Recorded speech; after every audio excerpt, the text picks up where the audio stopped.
noite! Hoje no Algazarra Repórter iremos descobrir as diversas formas de uso das algas na indústria alimentícia e sobre como a sua manipulação foi desenvolvida ao longo do tempo. Algas. O que comem? O que fazem? Onde vivem? Como se reproduzem? Hoje, aqui no Algazarra Repórter. Algas são organismos atualmente pertencentes ao reino protista, sendo a ficologia o ramo que estuda esses seres uni- ou multicelulares, eucariontes, fotossintetizantes e viventes em ambientes de água doce e salgada. Esses organismos autotróficos, dispostos na superfície oceânica, compondo o fitoplâncton, consomem o gás oxigênio dissolvido na água e liberam cerca de 70 a 90% desse gás na atmosfera. A reprodução assexuada pode ser tanto por divisão binária, isso nas unicelulares, onde a célula se divide ao meio, quanto por fragmentação, mecanismo de cisão de um segmento no talo das algas multicelulares.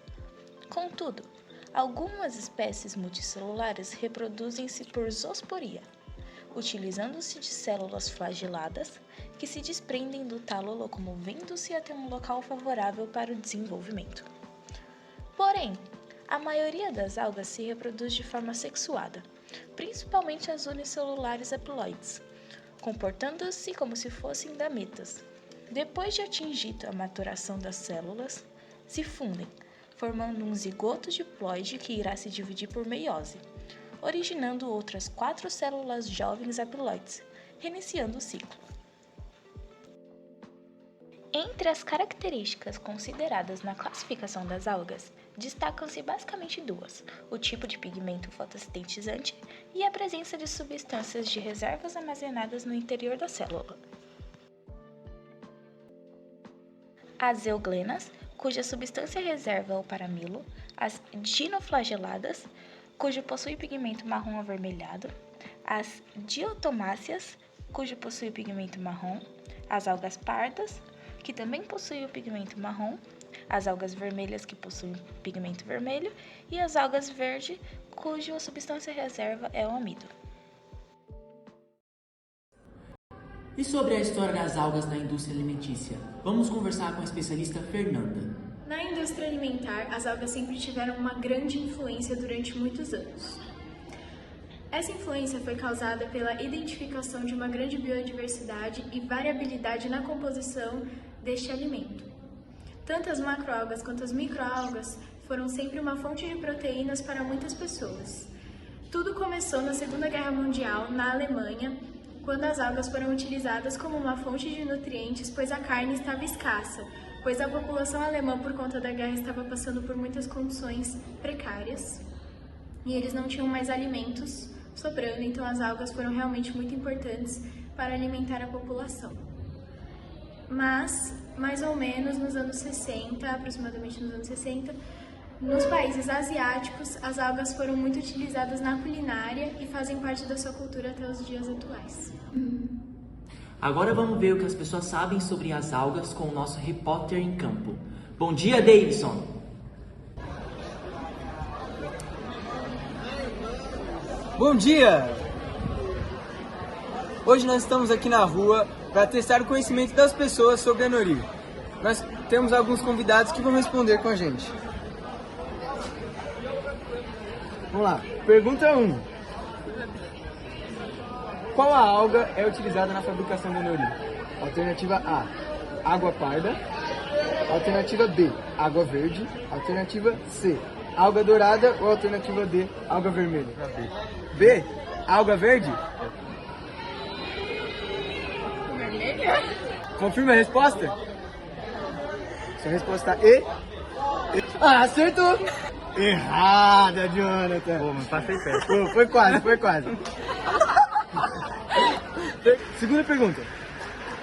Qual dessas algas não fazem parte da indústria alimentícia? Vamos lá. Alternativa A, wakame.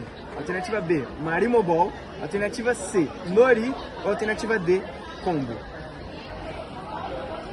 A. A. D. D, Certeza. nori. Não. Não? Combo. É. Certeza? Confirma a resposta? Confirmo.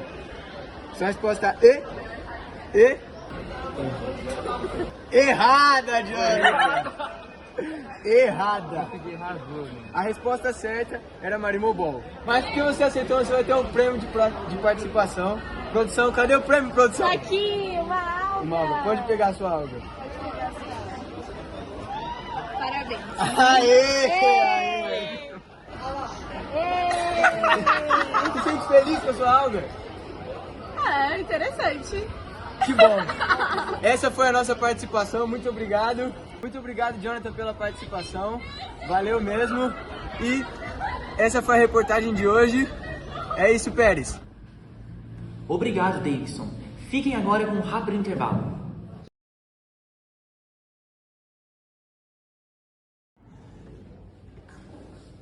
Você sofre com problema de calvície? Deixa eu te contar, eu também sofria. E sabe qual foi a minha solução? Isso mesmo, os produtos Calva Hair. Com apenas 2 comprimidos por dia, em 7 dias você vai ter um cabelo totalmente novo, sem falhas, perfeito, igual o meu. E como, Giovana? Se você ligar agora, mas apenas agora no número 978 31 47 92, você tem uma promoção. 377 em até 3 vezes sem juros. Isso mesmo, 3 vezes sem juros. É com vocês, Calva Hair. Calva Hair. A solução para sua calvície.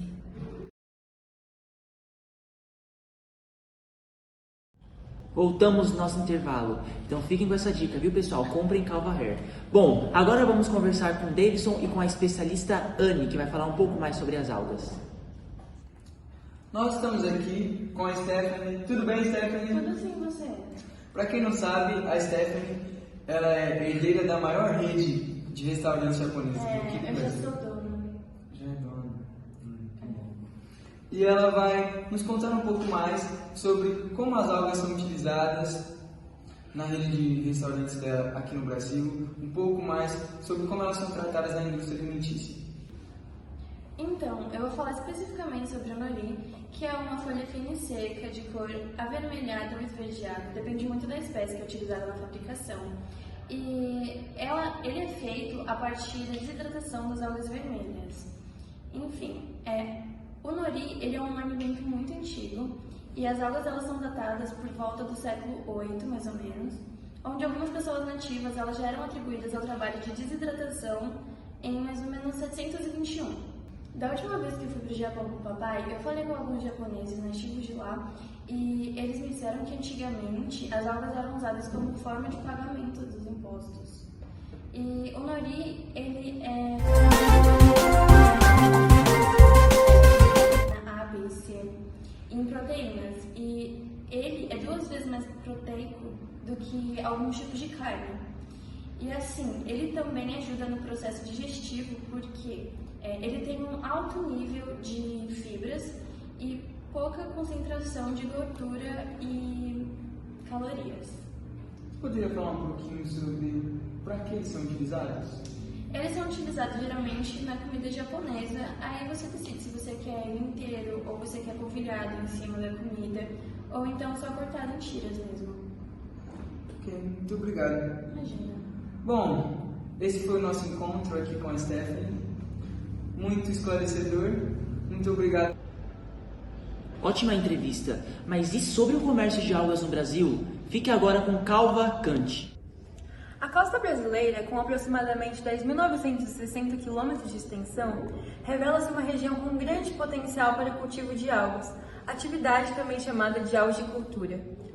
Essa capacidade natural deve ser explorada e desenvolvida a fim de proporcionar a economia nacional, também por diversos biocompostos produzidos a partir das algas, com interesse comercial principalmente voltado à indústria alimentar.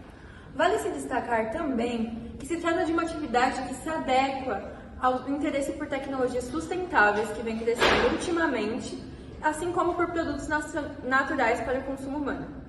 Além disso, a algicultura mostra-se mais rentável do que a agricultura que já estamos habituados. As vantagens notáveis são as elevadas taxas de crescimento durante todo o ano e não por períodos específicos, ocasionando uma produtividade muito superior à dos vegetais que estamos habituados. Para além disso, da sua produção ser feita em condições não adequadas à agricultura convencional, sem a necessidade de recorrer a herbicidas, pesticidas ou nutrientes para o seu crescimento.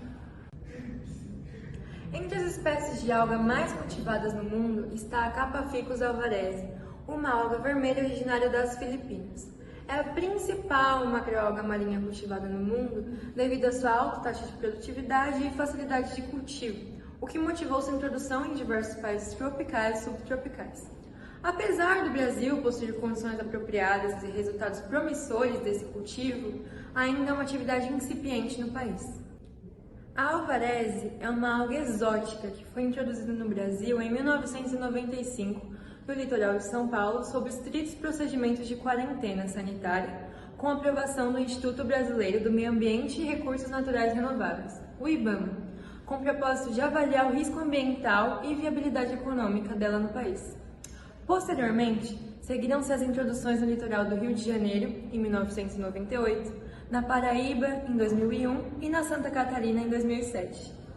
Entretanto, de todos esses estados, apenas o Rio de Janeiro produz em escala comercial, voltada para a produção de carragenana. Os demais estados produzem em pequena escala ou para pesquisa.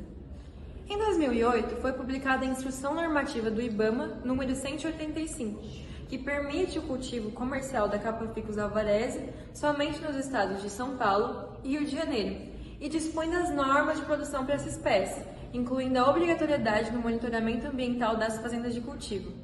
Apesar das inúmeras introduções no mundo todo, com sistemas de produção estabelecidos, poucos são os registros acerca dos impactos ambientais causados pela alga.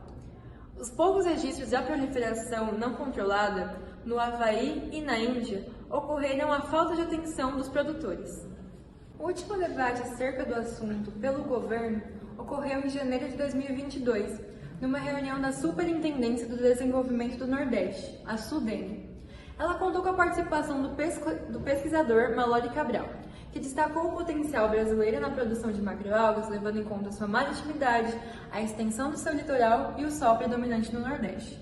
O superintendente da autarquia, o general Araújo Lima, avaliou que a produção de macroalgas pode ser convertida numa nova atividade para os pescadores, eliminando problemas relacionados à mão de obra. A expectativa é tornar a região nordestina uma grande rede de produção. Por fim, ainda é necessário investir no desenvolvimento e aperfeiçoamento dos sistemas de produção em escala comercial, a fim de tornar os produtos derivados das algas comercialmente viáveis e desenvolver mercados específicos para eles. Ressalta-se também que até o momento apenas se estudou uma pequena porcentagem das algas existentes, de modo que a probabilidade de se encontrarem substâncias novas venham a ser descobertas elevadas, dando mais um motivo para investimento na agricultura. Obrigado, família tradicional brasileira. Amanhã retornamos com mais uma reportagem sobre hemorroidas. Turu, turu, tururu, turu, turu, tururu, tururu.